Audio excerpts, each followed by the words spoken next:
Today we're thinking about the Dean Smith papers that are being released to the public today. I was involved in the acquisition of the papers, and I can say that that's been a process that's been going on since 1998. He was always willing to donate his papers to the collection. In fact, he was a longtime supporter for the libraries.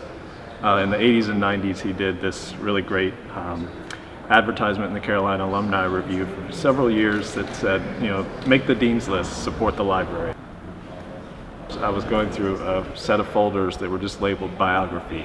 Buried in between some clippings, I found a sealed envelope with a handwritten note from Dean Smith that says, "This is a piece of the net that I cut down from the 1982 championship."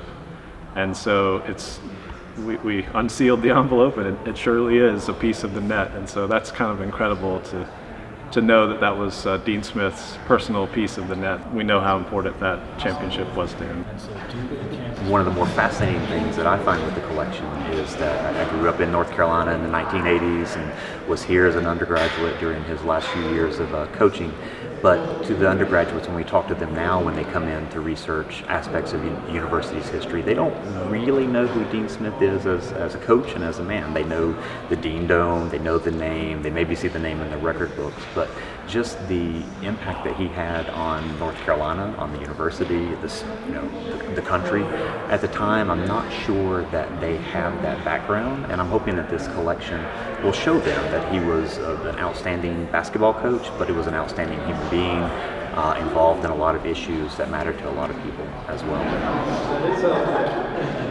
This is really a full circle moment for us to acquire and to release Dean Smith's papers to the public.